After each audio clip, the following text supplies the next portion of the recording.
cerramos todo.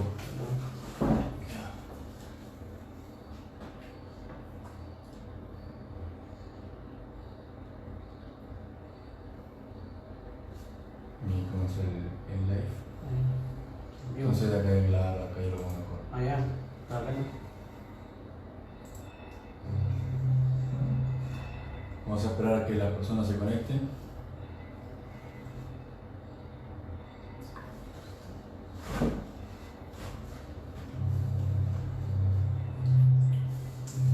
Bueno, vamos a esperar un momentito para iniciar lo que es la charla.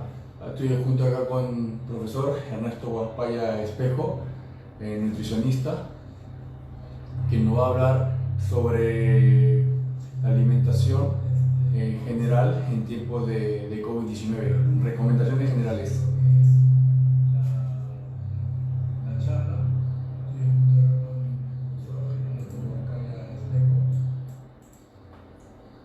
Ya está, están esperando la información. Saludos a las personas que se están conectando. Vamos a esperar a que sigan conectándose más personas. Y ya dentro de unos 2 minutitos más, 3 minutitos más, vamos a empezar con todo. Les agradecería poder compartir la transmisión. El profesor, está su página de Facebook en la descripción para que también lo puedan seguir. Él sube constantemente material informativo acerca de nutrición, del estilo de vida, cómo mejorar, y también cursos y capacitaciones para que nosotros vayamos aprendiendo continuamente, ¿no? Porque es muy importante. Ya hay alrededor de casi 50 personas y bueno, vamos a esperar a que se conecte un poquito más y empezamos. Profesor, ¿algunas palabras? Sí, bueno chicos, ante todo agradecer la invitación de Carlos, es muy grato para mí estar con ustedes. Y bueno, vamos a conversar, pero lo más ampliamente posible en las recomendaciones generales con respecto al tema de esta pandemia, ¿no? que nos acoge a todos nosotros, y que debemos tener los cuidados nutricionales, por supuesto, para evitar lo que son los riesgos y una serie de aspectos en el tema de alimentación y nutrición. Ya. Siendo las 10:47 minutos, vamos a iniciar ya. Primero, pueden hacer algunas preguntas para tenerla en consideración, para ir respondiéndola mientras tanto, a esperar que las demás personas se vayan conectando. ¿Qué dudas, qué consultas surgen? De repente tienes a algún amigo, algún familiar que padece de COVID, no sabe qué tipo de alimentos puedas darle, ¿no? O cómo llevar la enfermedad, ¿no? En sí. O nos puede dar, por lo menos mientras tanto, profesor, algunas recomendaciones, ¿no? Para evitar que tal vez algún paciente o alguna persona que ha salido de COVID pueda recaer o mejorar su calidad de vida, ¿no? Sí, bien, a ver, cuando hablamos específicamente de los aspectos de nutrición enfocados al tema de la enfermedad, básicamente nos estamos refiriendo a mejorar el estado inmunológico. Y para mejorar el estado inmunológico, básicamente hay dos grandes aspectos que tenemos que ver, ¿no? Primero, el consumo de alimentos básicamente más integrales. Y cuando nos referimos a alimentos integrales, no estamos hablando de, por ejemplo, ¿no? Del desayuno. Avena. La avena, ¿no? Pero la verdadera avena, por supuesto, ¿no? Claro. Así es, ¿no? El pan, ¿no? Que debería ser idealmente un verdadero pan integral, ¿no? No lo que usualmente a veces compramos en panaderías. Así es. ¿Ok? En el almuerzo lo ideal sería consumirlo más frecuentemente el arroz, pero el arroz integral. Claro. ¿Ok? Por ahí los fideos integrales, ¿no? Y bueno, una gama de productos, pero que siempre tengan a la mano lo integral. ¿Por qué? Porque básicamente me proporciona otros nutrientes indispensables, como por ejemplo la fibra, como por ejemplo algunas vitaminas y minerales adicionales, ¿no? Tiene, creo que el arroz integral, si no me equivoco, 5 veces más con vitamina B que el arroz normal. Así es, ¿no? Y recordemos que la vitamina B es una vitamina fundamental para el sistema nervioso central. Para el sistema nervioso central, ¿no? O sea, por ejemplo, hay adultos mayores que tienen mucha deficiencia de esta vitamina y tiene que ver con todos los aspectos del sistema nervioso, ¿no?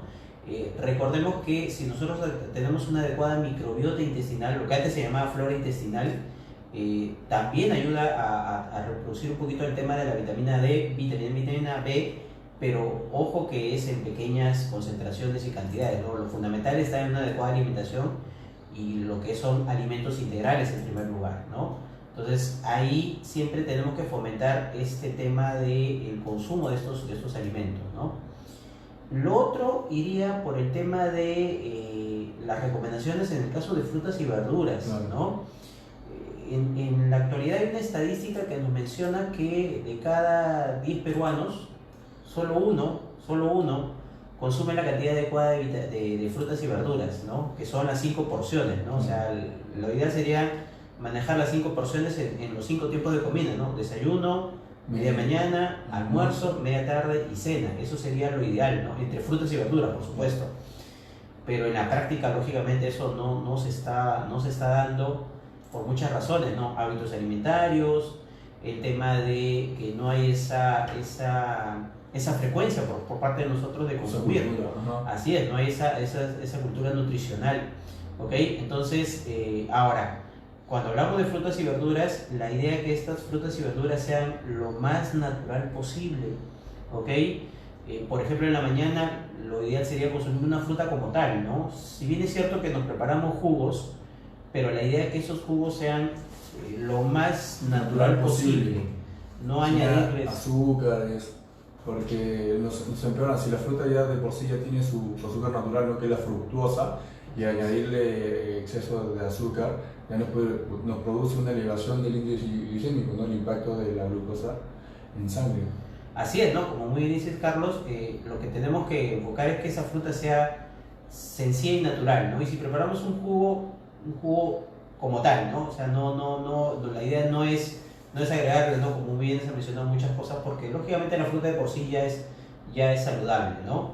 Ahora, a media mañana debería haber el consumo por lo menos de 2 unidades de fruta, ¿no? Ahora, si nosotros somos conscientes, tenemos que coger las frutas con menor índice glicémico, o sea, que tengan menos azúcar. Y por ahí pues esporádicamente evitando pues el tema del plátano, la chirimoya, la uva, el mango, ¿no? Como frutas que tienen un alto índice glicémico. Ahora, si yo de repente me dedico al tema deportivo, sí son frutas que van a dar algo de energía. Así es. Ahora, en el almuerzo, nosotros tenemos una iconografía muy actual que se llama My Plate o Mi Plato, ¿no? Mi plato nutricional. En esta iconografía, básicamente la mitad del plato debería ser una ensalada de verduras, ¿no? Lamentablemente nosotros por nuestra práctica, generalmente la mitad del plato es arroz, papa, y lo cual hace que conlleva otros problemas que vamos a mencionar, ¿no? Pero lo ideal sería que la mitad del plato sea justamente una ensalada de verduras al natural o una ensalada de verduras al vapor, no extremadamente sancochadas, porque lamentablemente si uno sancocha una verdura demasiado o por demasiado tiempo, pierde la vitamina, ¿no? Y eso es lo que queremos evitar, ¿no? Entonces la ideal que sean al vapor, ¿no?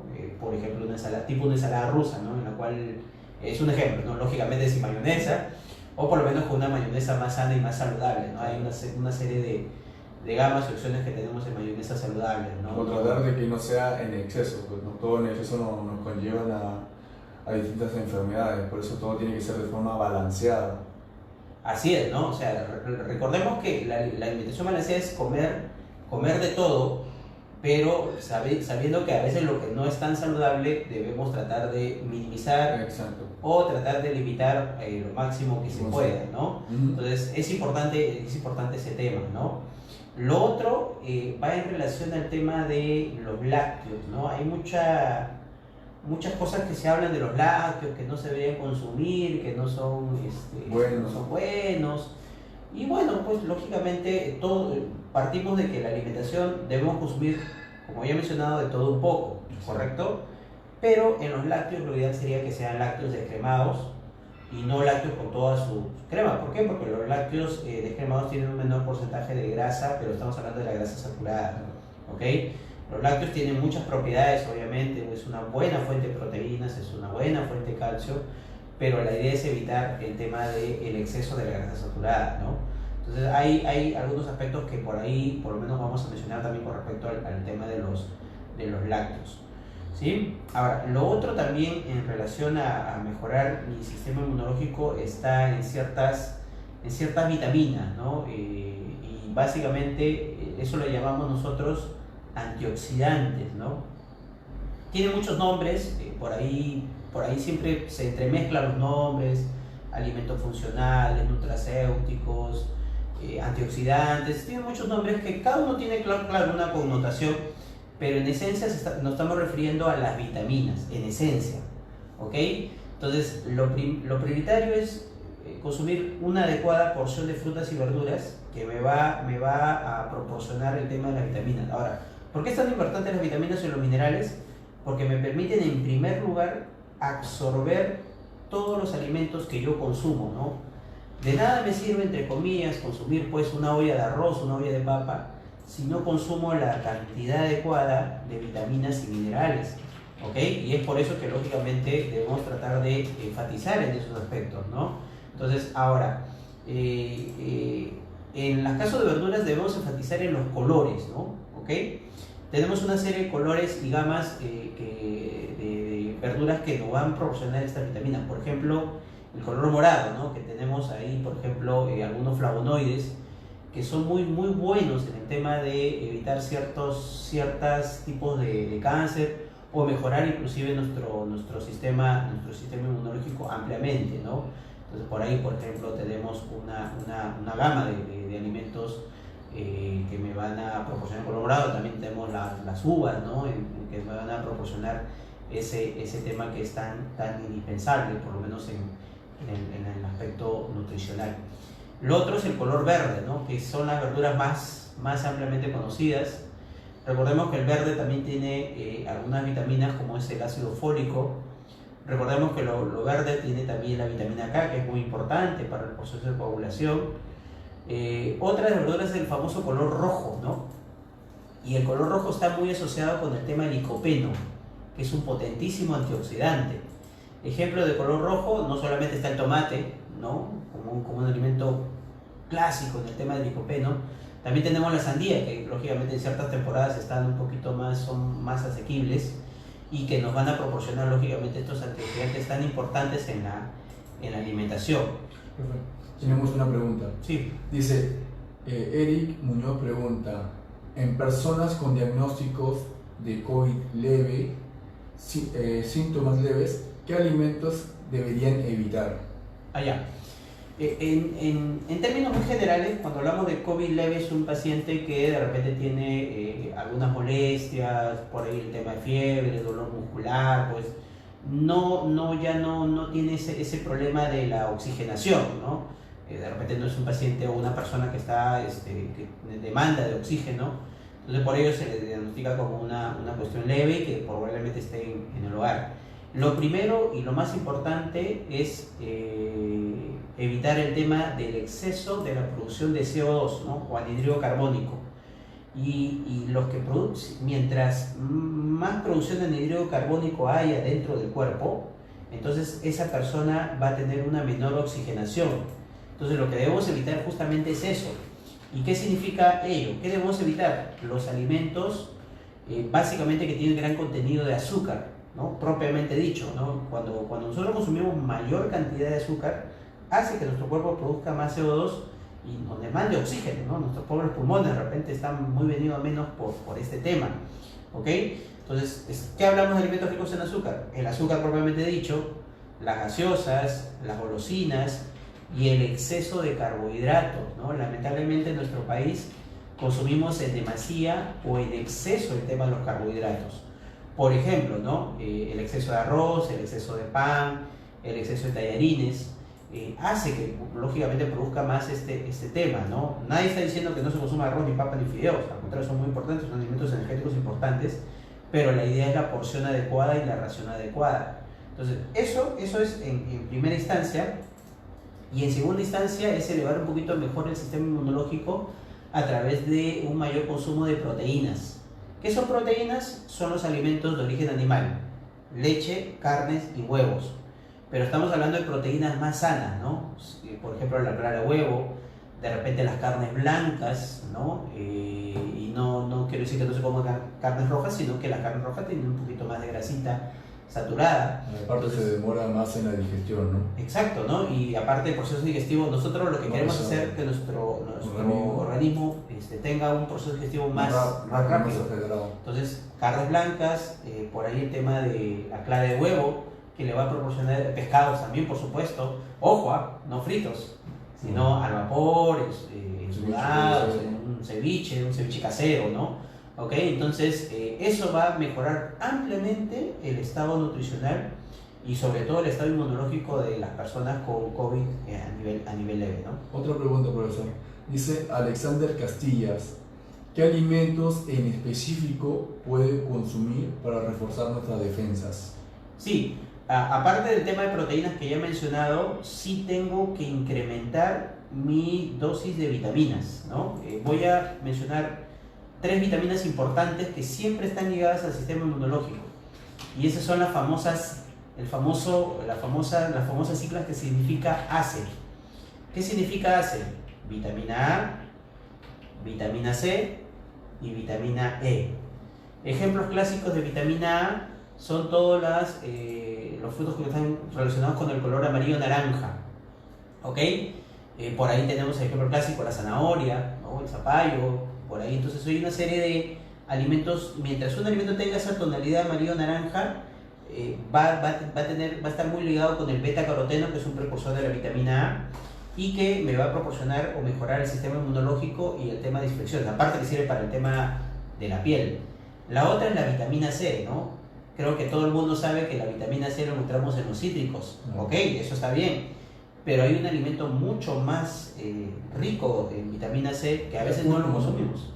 La cúrcuma, y también tenemos el camu camu. ¿No? El camu camu es un alimento que se consume en jugos, es un poquito más acidito, pero es muy rico en vitamina C y a veces lo dejamos de lado. Y la vitamina E lo encontramos en todo lo que tenga que ver con los aceites, ¿ok? Pero aceites sanos, aceites saludables, ¿no? ¿Quién no conoce el aceite de oliva extra virgen? ¿Quién no conoce el famoso aceite Sacha Inchi? O los frutos secos, ¿no? que me va a proporcionar estas vitaminas, en este específico la vitamina E, ¿no? Frutos secos, una cosa son frutos desecados y otra cosa son frutos secos, ¿no? Son diferentes. Los frutos desecados son, por ejemplo, las pasas, los guindones, eso no, sino me estoy refiriendo a los frutos secos como las pecanas, las avellanas, así es, ¿no? Las almendras, el maní, que deberíamos tratar de consumirlo como un snack saludable, ¿no? Y que a veces no lo solemos hacer, ¿no? Por lo menos no hay esa práctica muy cotidiana, ¿no? A veces a media tarde se consume una galletita o una cosa que no es un snack, por lo menos adecuado, ¿no? Hay otra pregunta, dice, para los pacientes que están usando oxígeno, por favor, ¿qué tipo de alimentos pueden consumir? Exacto, ¿no? Cuando hablamos ya de pacientes un poquito más delicados o más complicados, ya ahí desde el punto de vista nutricional hay 2 aspectos. Primero, minimizar el tema de los carbohidratos, ¿correcto? O sea, las mínimas porciones de carbohidratos. O sea, podría ser una dieta de bajo valor calórico. Así es, una dieta, entre comillas, dieta hipocalórica, pero voy a incrementar un poquito más las proteínas y voy a incrementar un poquito más las grasas, pero las grasas sanas y saludables, ¿ok? Y aquí estamos hablando cuando hablamos de grasas sanas y saludables, estamos hablando de las semillas, estamos hablando de los frutos secos, estamos hablando de el tema de, por ejemplo, algunos alimentos que tengan, pero esa grasa sana. La palta, la aceituna, ¿ok? Entonces, de esa manera el paciente o la persona no va a disminuir un poquito su valor calórico, sino va a mejorar aún así, ¿no? Ahora, si ya el tema está un poquito más delicado, ya sí, pues, se puede requerir una cierta suplementación, ¿no? A través de fórmulas, pero lo ideal, lo primero y lo prioritario es una alimentación más rica en proteínas o alimentos de origen animal, sanos y saludables, y más rica en grasas o ácidos grasos esenciales. Ojo que el pescado y aparte... Claro, la trucha, por ejemplo, también te va a ayudar por el omega 3 que aporta. Así es, ¿no? Y es mucho más sano, ¿no? Entonces debemos tratar de enfocar esa alimentación. Realmente la pandemia que estamos viviendo en este momento nos da la oportunidad de cambiar un poquito los hábitos que a veces no eran tan correctos o no tan adecuados, ¿no? Claro. Otra pregunta, lo hace Alex Jones, pregunta, ¿qué es bueno para el hígado graso? Me imagino qué tipo de alimentación no puede seguir, recomendaciones generales. Sí, miren, qué interesante, ¿eh? El hígado graso no tiene exclusivamente, desde el punto de vista nutricional, mucho que ver con el exceso de carbohidratos, no frituras, ¿ah? Yo no estoy diciendo que las frituras sean buenas, ¿no? Pero el hígado graso tiene que ver mucho más con el exceso de el arroz, el pan, los fideos, los tallarines, los propios alimentos azucarados y los alimentos ultraprocesados. Entonces, definitivamente si uno quiere mejorar sus niveles mejorar su hígado, aparte de cuidarlo, por supuesto, evitando frituras y toda una serie de aspectos, condimentos, etcétera, etcétera, es tratar de bajar nuestros carbohidratos, ¿no? ¿Y qué significa bajar los carbohidratos? Pues, ¿no? El desayuno, pues no vamos a consumir 7, 8 panes, ¿no? Sino máximo 2 panes, ¿ok? En el almuerzo no vamos a consumir, digamos, una porción grande de arroz, sino tratar de bajar la porción de arroz e incrementar la porción de verduras o ensalada de verduras, ¿ok? Entonces el hígado graso tiene que ver en esencia con el exceso de carbohidratos, ¿ok? Y ahí sí hay que, lamentablemente en nuestro país sí pecamos muchos en ese tema, ¿no? Ahora, el exceso de carbohidratos no solamente tiene que ver con el hígado graso, sino con la elevación también de una forma de grasa que se llama triglicéridos, ¿no? Que es muy común, por lo menos en nuestro país. Ya, otra pregunta. Dice Williams Quinche León, ¿el aceite de oliva se utiliza para freír? Si es positivo, ¿a qué temperatura debe llegar para que no se degrade? Ya, interesante la pregunta de William, ¿no? Ahora, yo como nutricionista estoy en la obligación de mencionar a William que no debemos tratar de consumir frituras, ¿correcto? O sea, sí, o sea, lo que tenemos que tener central, no debo consumir frituras. Ahora, sí existe aceite de oliva con alto punto de fusión. ¿Qué significa alto punto de fusión? Que puede soportar altas temperaturas para el tema que mencionas, ¿no? Entonces, la idea es que no pase los 150 grados, pero ojo, yo no estoy recomendando para nada el consumo de frituras, ¿sabes? Eso quiero dejarlo bien claro, ¿no? Pero un tips que tal vez el profesor no lo sabía. En Perú, en Estados Unidos, hay un aceite que es en spray marca PAM, que es el que yo utilizo personalmente, que no tiene grasas saturadas, no tiene grasas trans, y como es en spray, simplemente si quieres hacerte un huevo frito, le echas una rociada y ya está, puedes hacer un huevo frito sin la necesidad, como lo hacen cotidianamente acá en Perú, que agregan el aceite pero en grandes cantidades, y entonces todo ese aceite se transforma en grasas saturadas y eso te va a ayudar a elevar tu colesterol. Entonces lo que queremos evitar es eso, ¿no? Que tú te enfermes. Por ende hay muchas opciones de aceite, por ejemplo el aceite de coco también se utiliza, ¿no?, para freír, ¿no?, a altas temperaturas, y uno que otro aceite de oliva, pero lo que te recomendamos es que trates de evitar las frituras, ¿no?, que comas de forma balanceada. Por ejemplo, si te quieres hacer un huevo, la mejor opción sería un huevo cocido.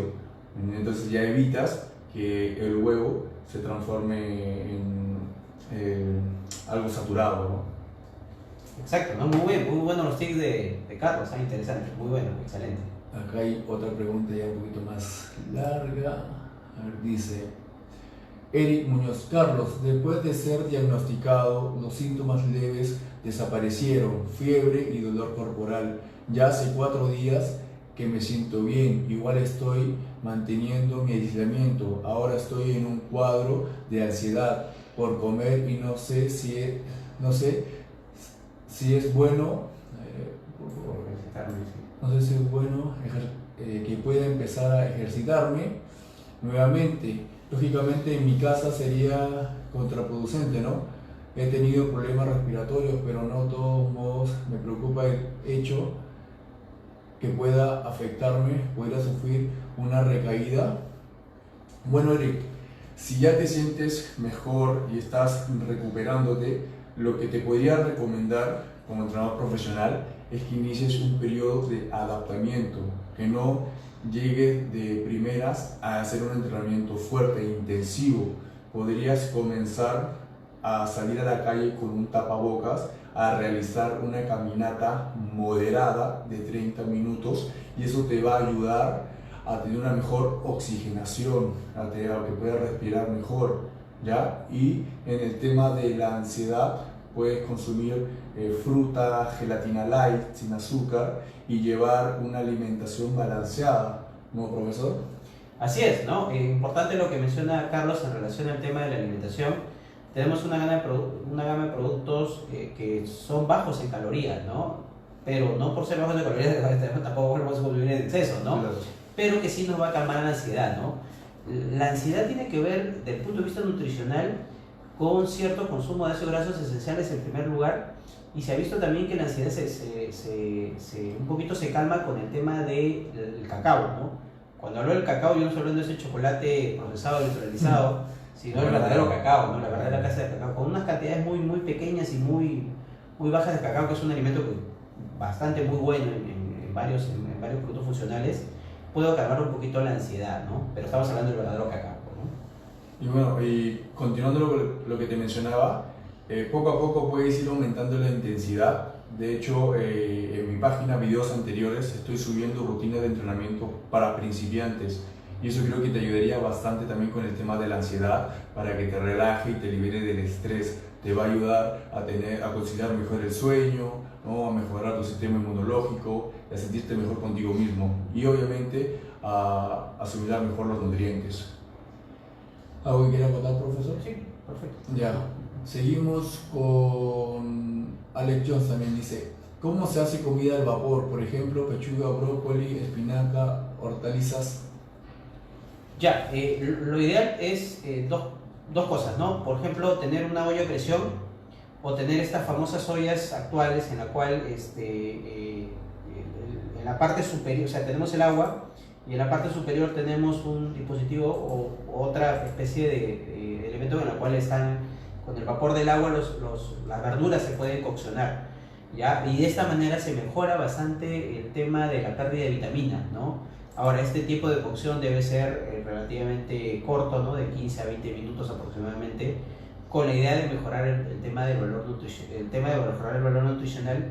Y recordemos que cuando las verduras están un poquito al dente, ¿no? No extremadamente sancochadas, favorece el tema de la masticación, y cuando nosotros tenemos un buen sistema de masticación nos produce saciedad gástrica, ¿ok? Entonces, porque si nosotros consumimos alimentos muy suaves, ¿no?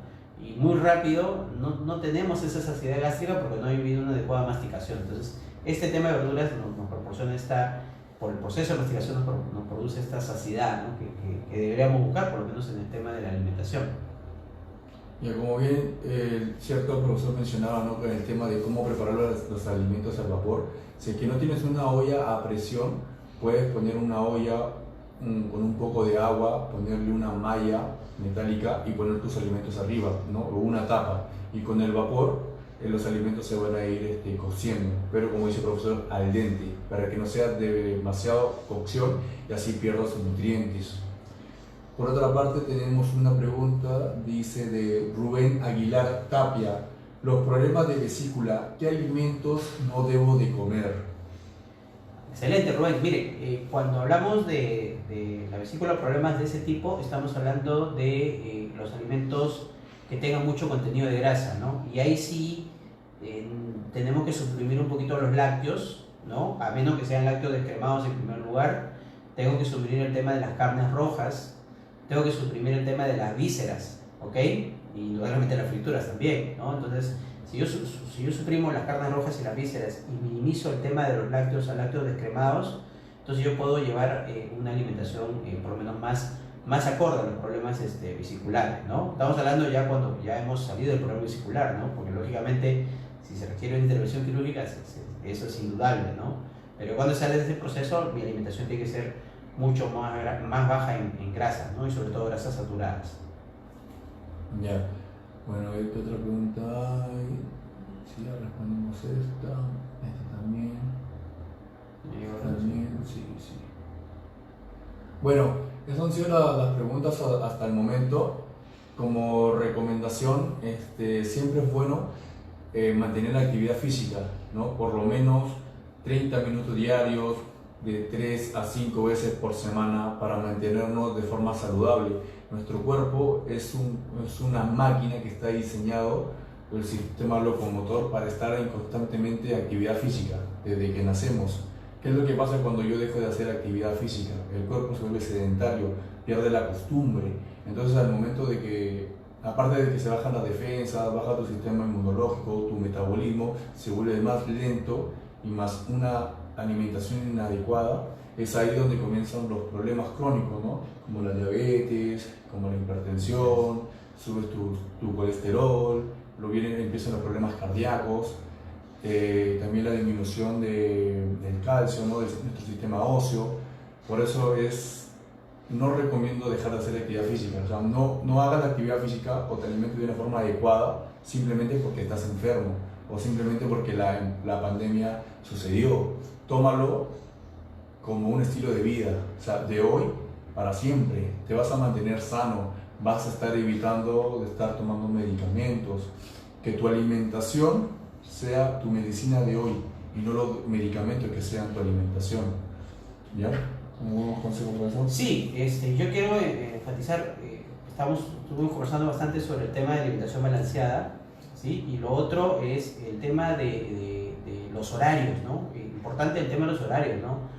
Antes de la pandemia, de repente, por el estilo de vida que nosotros se tenía, pues uno iba a trabajar raudo y no tomaba desayuno, o tomaba algo demasiado extremadamente ligero, almorzaba extremadamente tarde y cenaba no solamente extremadamente tarde, sino súper abundante, ¿no? Claro. Entonces, de un otro modo, la pandemia un poquito acomodaba los horarios que nosotros deberíamos tener, pero la idea es mantener esos horarios, ¿no?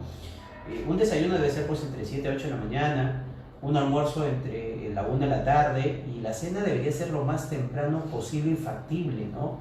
Lo ideal sería no pasarnos de las 8 de la noche. Sé que estamos en casa y que por ahí pues lógicamente podemos exagerar en algunos horarios, pero la idea es que exista o no exista pandemia, tenemos que mantener esos horarios. ¿Por qué? Porque nuestro aparato digestivo tiene una lógica de funcionamiento, ¿no?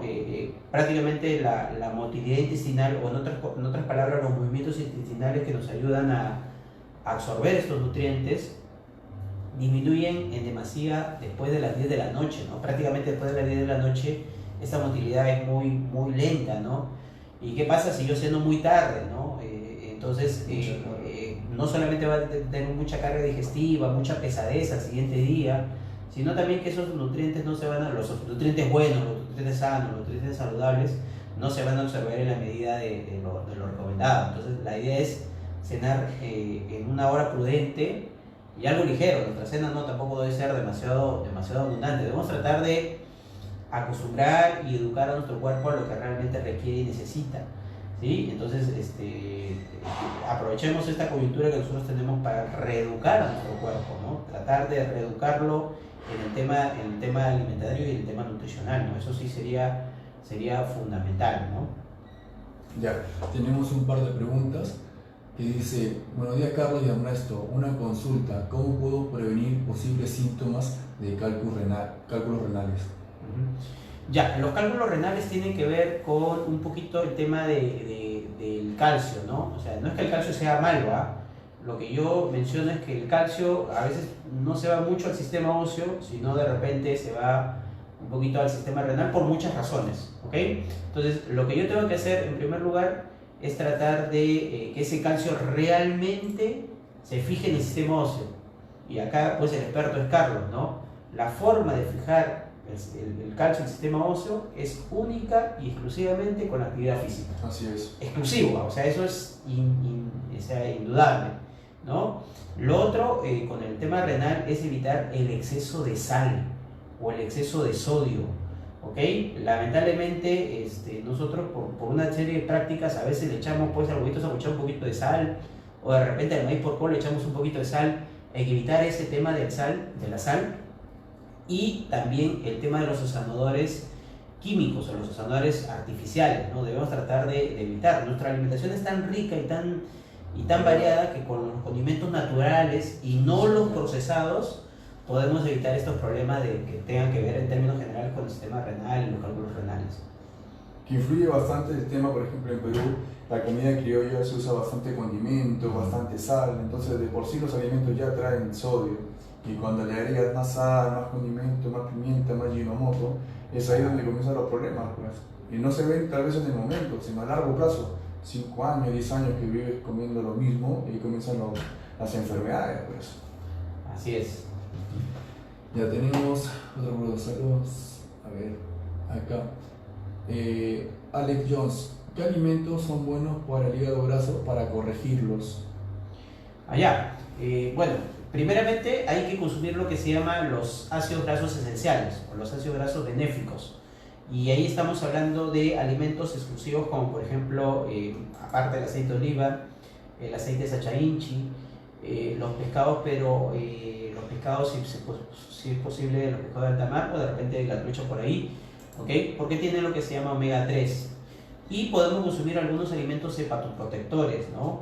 ¿Quién no conocía de niño que nos daba nuestra mamá la famosa alcachofa? Claro. ¿Ok? Hay que retomar estos hábitos, ¿no? Para lógicamente mejorar nuestro hígado, ¿no?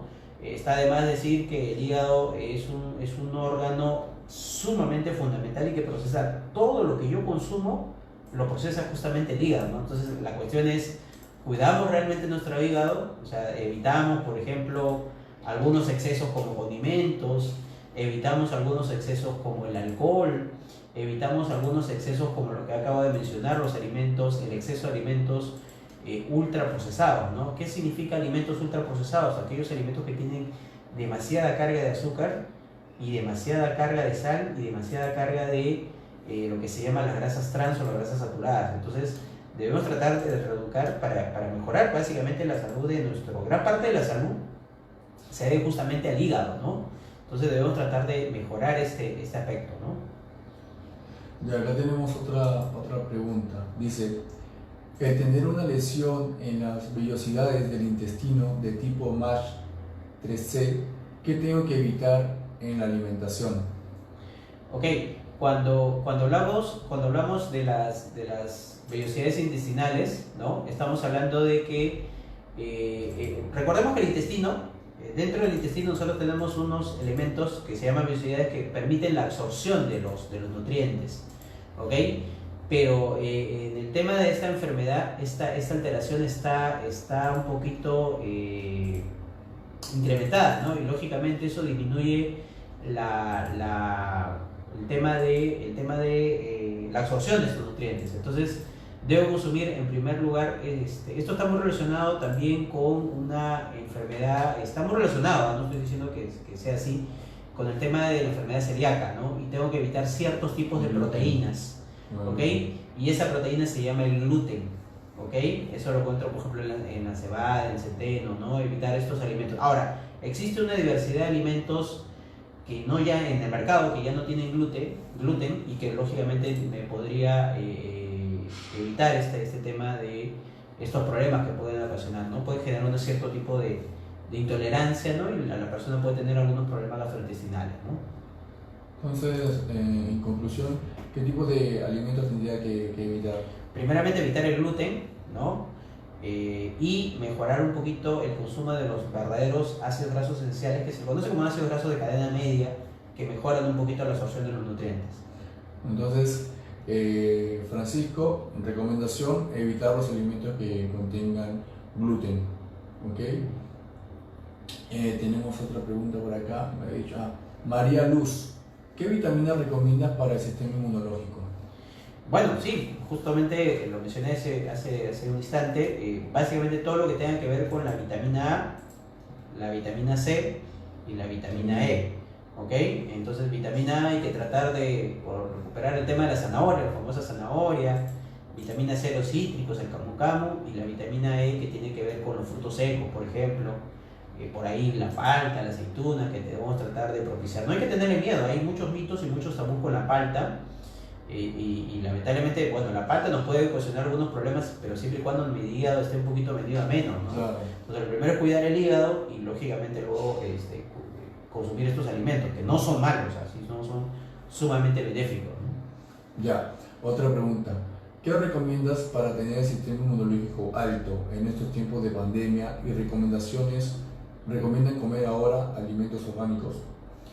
Bien, hay dos puntos, Edgar, en relación al tema del sistema inmunológico, ¿no? Ojo, escuchen bien. mi sistema inmunológico no se va a mejorar de la noche a la mañana, ¿no? No porque hoy día me voy a consumir pues una tonelada de frutas y verduras lo voy a mejorar mañana. La resultante del sistema inmunológico es en el tiempo, ¿no? Si yo tengo una adecuada alimentación balanceada en el tiempo, entonces mi sistema inmunológico va a mejorar. Las cosas no se mejoran de la noche a la mañana. Ahora, importante lo que menciona en relación al tema de los alimentos orgánicos. ¿Qué son los alimentos orgánicos? Son aquellos alimentos que no han sido manipulados o procesados en primer lugar y que no han tenido este tema de los pesticidas, estos alimentos que pueden llegar a ser un poco más tóxicos.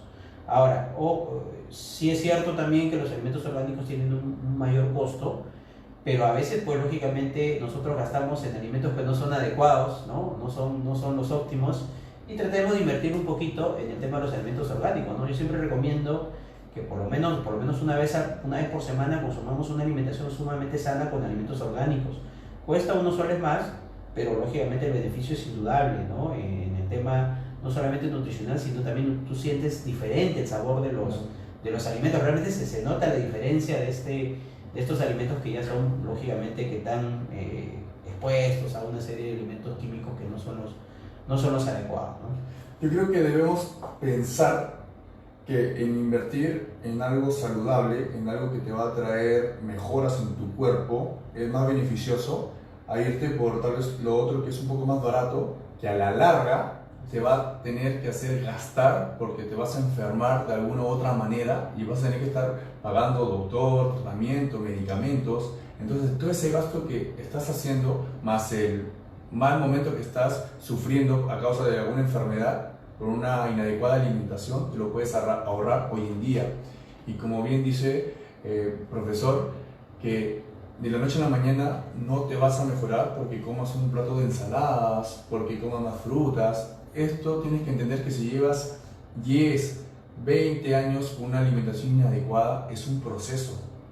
Y siempre es bueno, si te vas a empezar, empiézalo desde ya, pero no que no tenga un inicio y que no tenga un fin, sino que tenga un inicio y que sea para toda la vida, para que vayas mejorando tu cuerpo, tu sistema inmunológico, tu sistema digestivo, todo por dentro. Piensa que tu cuerpo es un templo, es un auto, o sea, constantemente tienes que cuidarlo, hacerle su mantenimiento. Si utilizas el auto toda tu vida y nunca le has hecho mantenimiento, nunca le has hecho un cambio de aceite, lógico que el auto va a llegar a un determinado tiempo que se va a malograr. Lo mismo pasa con nuestro cuerpo. ¿Qué pasa si es que nos alimentamos de forma inadecuada toda la vida? Va a llegar el momento donde te va a pasar factura, hey, tienes diabetes, hey, tienes colesterol alto, hey, tienes hipertensión. Entonces, es ahí donde tienes que esperar a que te pase algo para recién tomar conciencia y reflexionar. No esperes eso, porque créeme, el profesor trabaja en el hospital, yo trabajo en el hospital, y lo que ves en el hospital a los pacientes que tal vez no pueden comer la comida con sabor porque tienen una enfermedad, o tal vez que no pueden comer, que están con sonda porque tienen una enfermedad, o sea, te hace reflexionar.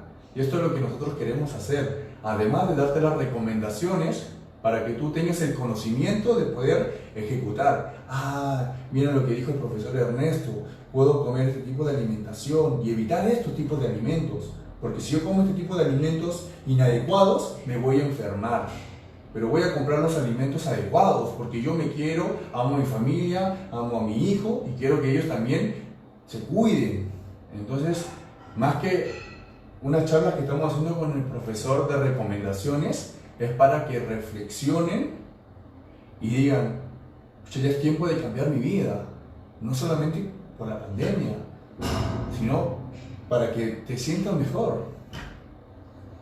Así es, ¿no? Muy bueno lo que ha mencionado Carlos en relación a este tema. Realmente debemos tomar conciencia y reflexionar sobre lo que estamos haciendo, ¿no? Y este tema está trayendo boga gracias a la pandemia, entre comillas, gracias, ¿no? Pero lo importante es que tomemos mucha conciencia y que nuestros hábitos alimentarios se cambien realmente, ¿no? Entonces, y este cambio tiene que ser, como muy bien menciona Carlos, ya de por vida, ¿no? O sea, no debemos tratar... Ahora, yo entiendo como nutricionista, porque lo vemos, en cierto momento lo vemos en la consulta, que no son tan sencillos los cambios, ¿no? Pero se deben dar de forma progresiva. ¿Cómo es de forma progresiva? No, lo primero que yo tengo que evitar es cambiar mi azúcar y por stevia, ¿no? Que es un edulcorante natural, ¿no? Cambiar la sal por básicamente especies naturales, ¿no? Evitar los... Sal de mar, por ejemplo. Realmente retomar los verdaderos condimentos como tal. A veces por un tema de practicidad y un tema de rapidez, lo compramos procesado, ¿no? Sí.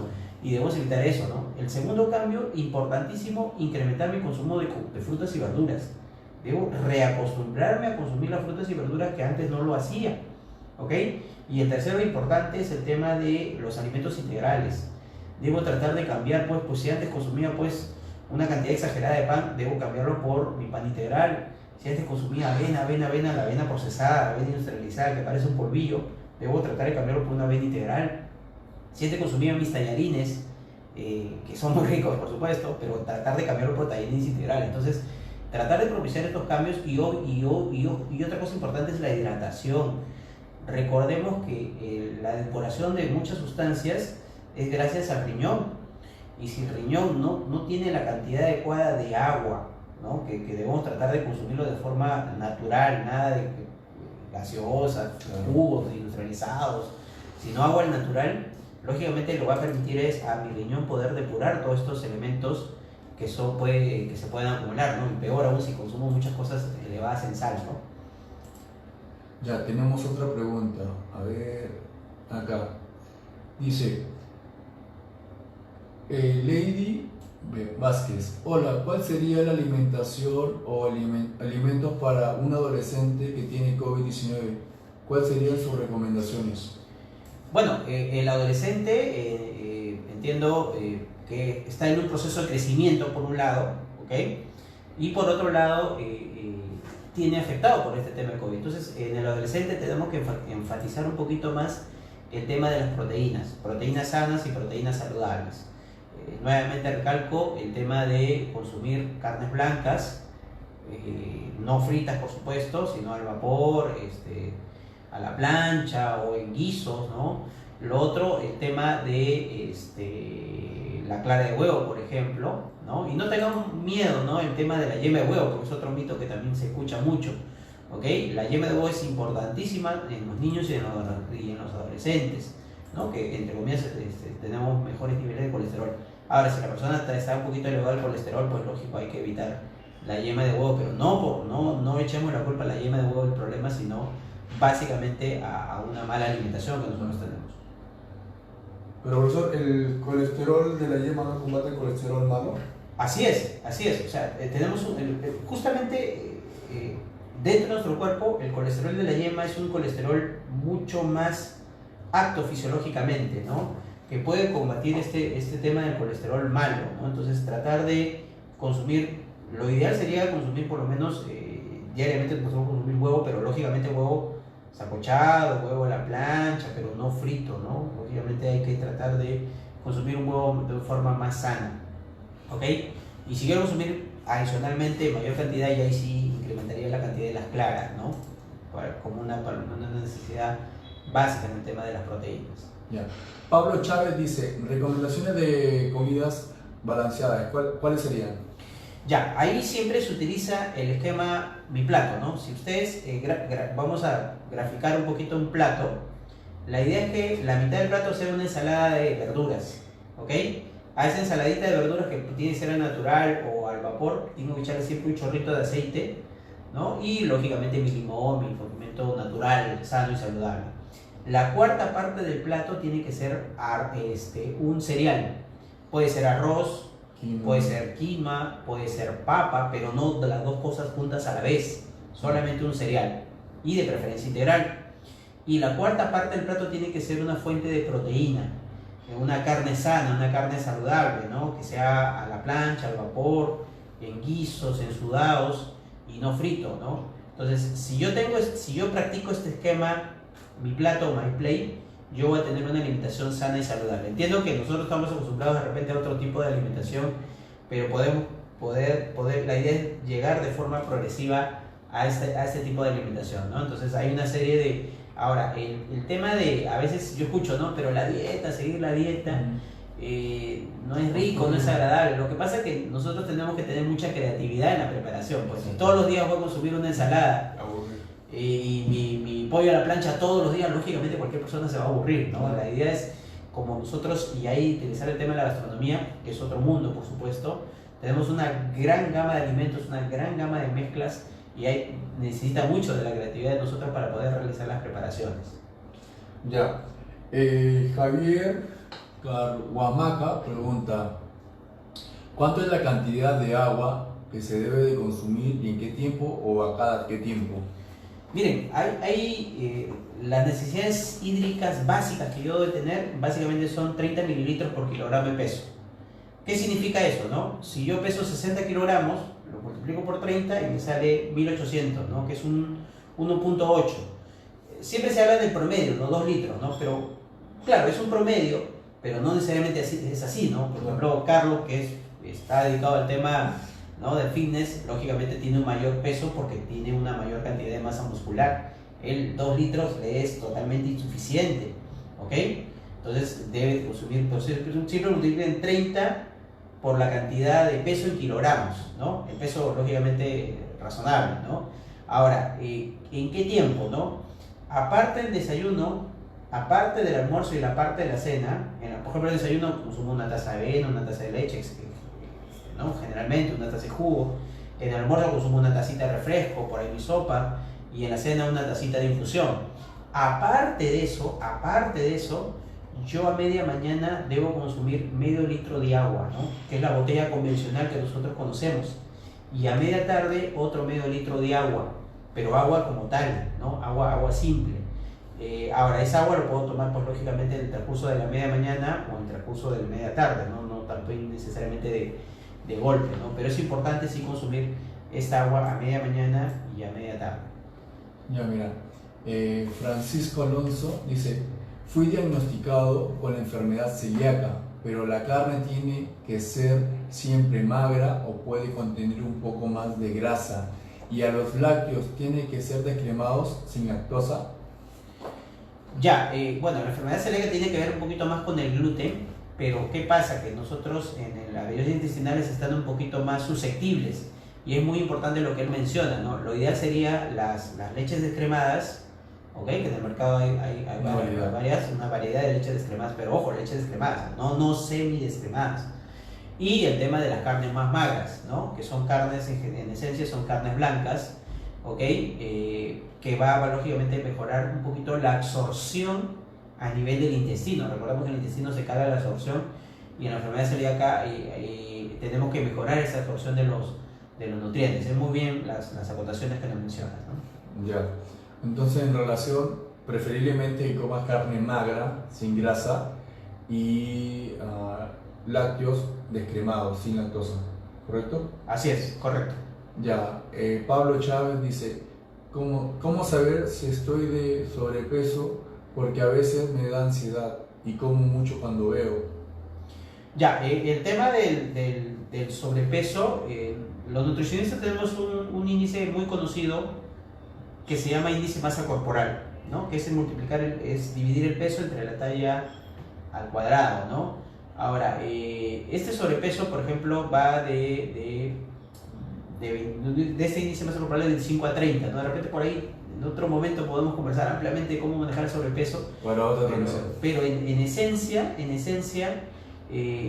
que ver mucho con la talla, ¿no? Si yo de repente mido 1,70 m, puedo manejar un peso más o menos 5, ¿no? Ojo, que estoy dando un promedio, no es necesariamente tanto así.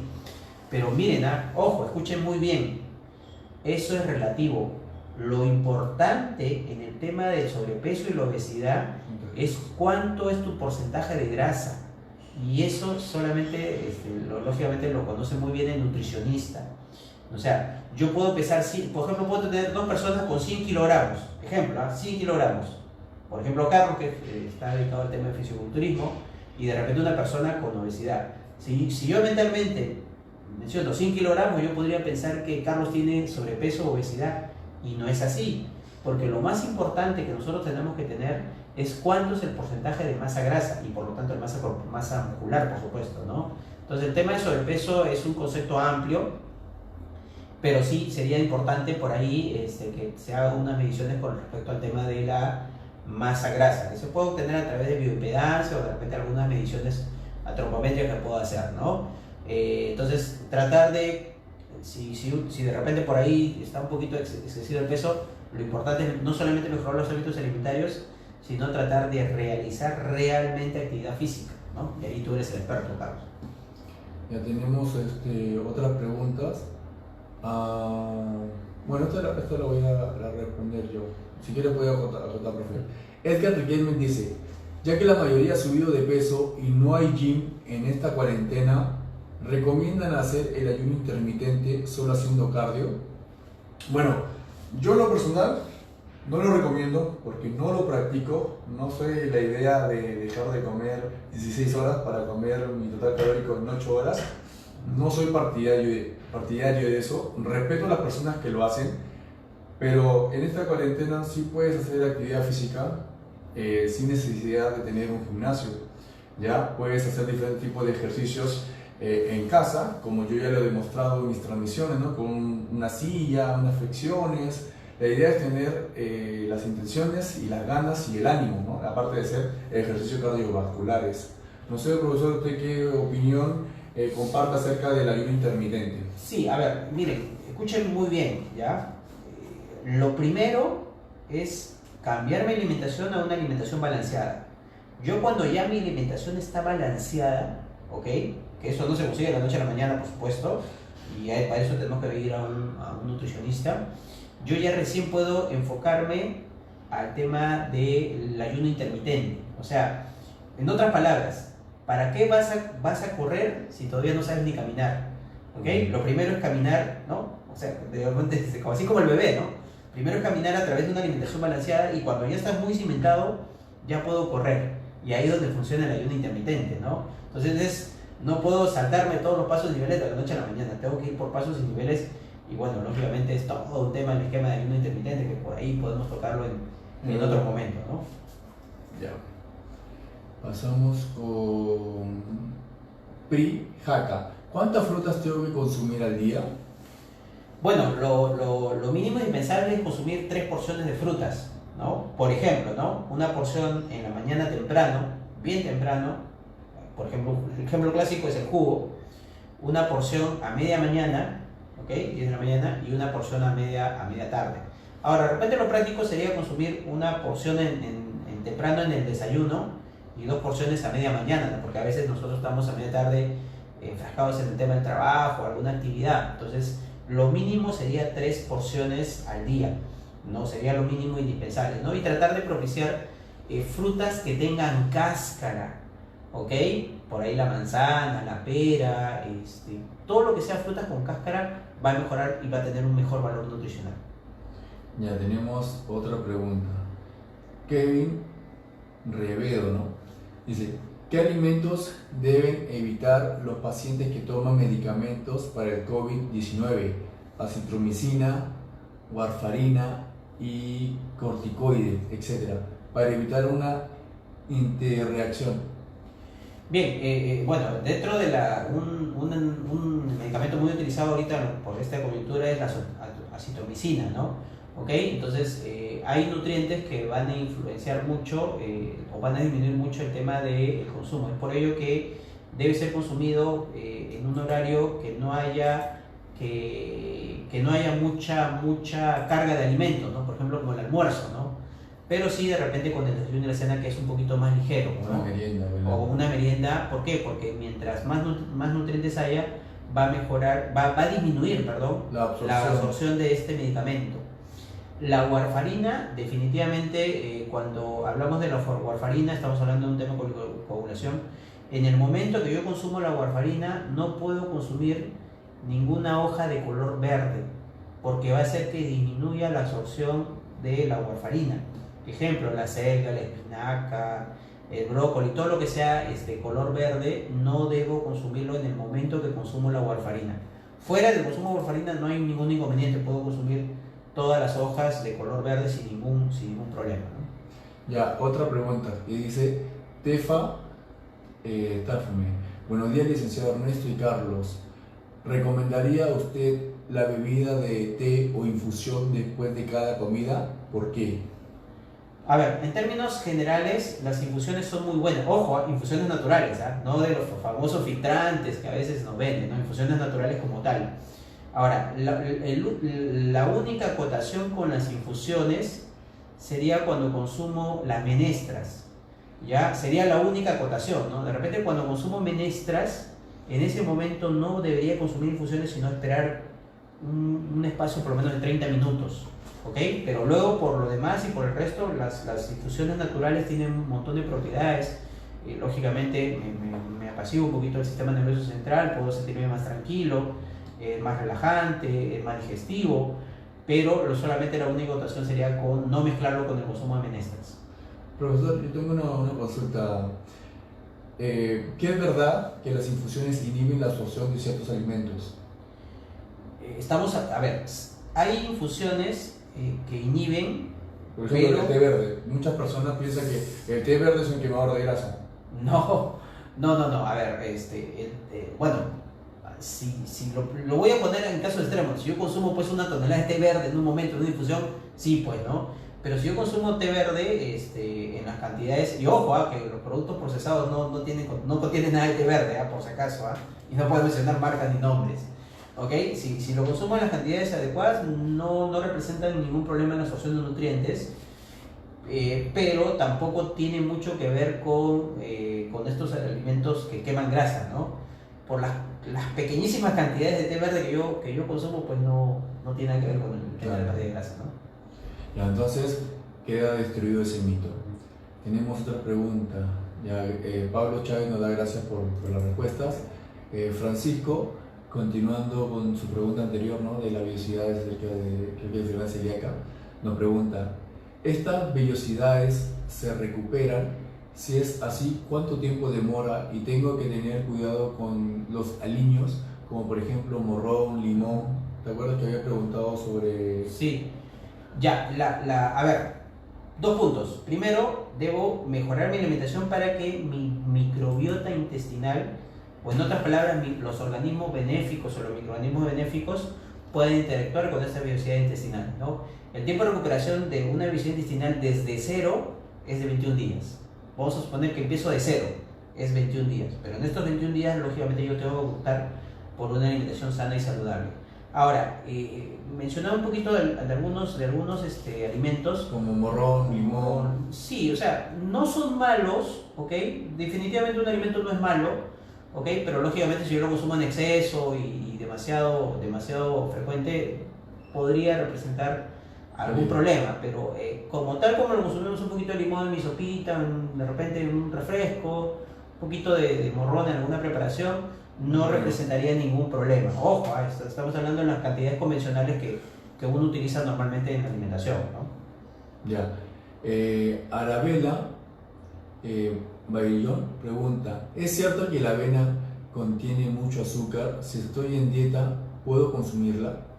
A ver, distinguir, ¿no?, de la avena procesada e industrializada, que contiene extremadamente, se transforma básicamente en azúcar. ¿Qué cosa es la avena procesada e industrializada? Esa avena que se prepara en minutos, escasos minutos, esa es la avena procesada.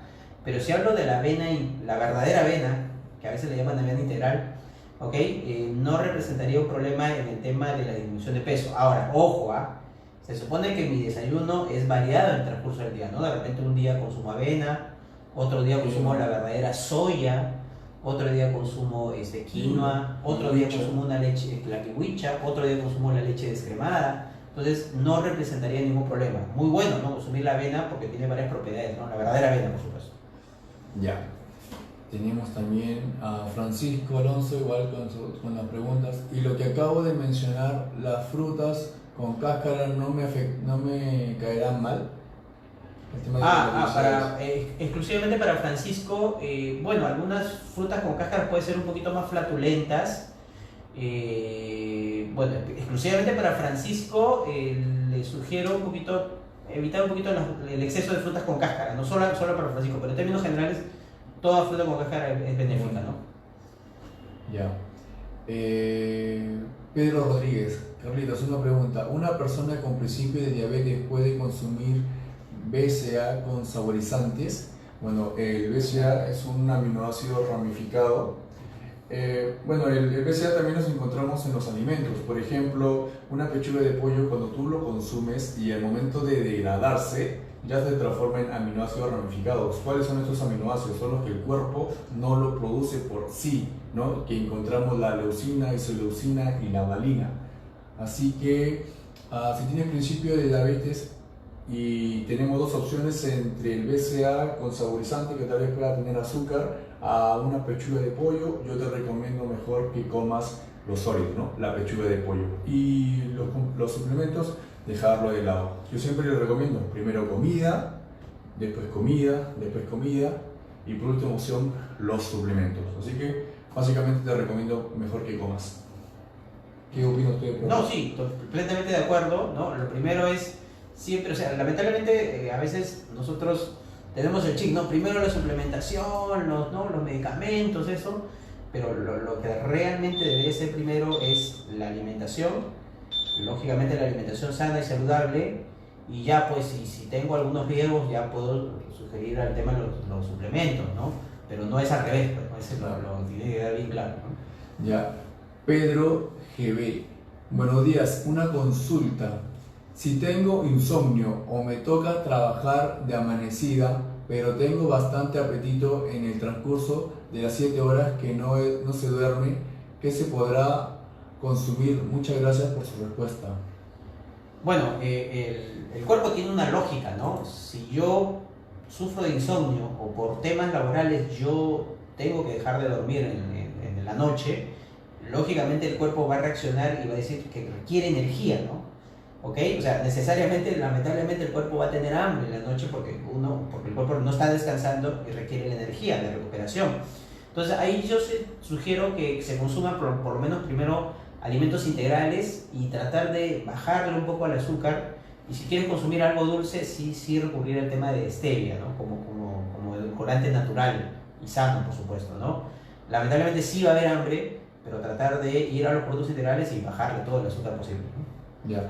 Pablo Chávez dice, los que sufren de bronquios vascular, ¿qué pueden hacer? Me refiero al tipo, me imagino que es el tipo de alimentación, ¿no? Así es, ¿no? Igual, ¿no? El tema tiene que ver con algunas vitaminas, ahí nos ayuda bastante, ahí sí nos ayuda bastante la suplementación de la vitamina C, en primer lugar. Y lo otro importante es evitar, pues, el tema de alimentos que tengan demasiada carga de azúcar, ¿no? Ojo, miren, a pesar que no tiene nada que ver con la diabetes, sí debemos evitar estos alimentos porque básicamente van a hacer que uno necesite más oxigenación, ¿no? Más oxígeno, ¿no? Ya, bueno, tenemos la respuesta. Alan Castillo Claveria pregunta, buenos días, ¿recomienda la ingesta de leche de vaca en humanos? Bueno, la respuesta lo voy a hacer lo más sucinta posible, pero es un tema bastante largo, ¿no? Yo les invito a la reflexión a todos ustedes, ¿no? Todos nosotros sabemos historia, ¿no? Un poquito de historia, ¿no? ¿Los incas consumían leche de vaca? La respuesta es obvia, ¿no? ¿Ok? Digamos, es un hábito que nos ha inculcado otra cultura, ¿ok? Yo no estoy diciendo que sea malo. El tema está que lamentablemente la industrialización de este alimento hace en cierto modo que sea perjudicial, ¿no? Por ejemplo, aditivos, colorantes, el tema de todo el procesamiento de esta vaca, ¿no? Imagínense todo lo que tiene que pasar la vaca para hacer ello, ¿ok? Entonces, vuelvo a recalcar, la alimentación es sana, o la alimentación saludable implica comer un poco de cada alimento, ¿no?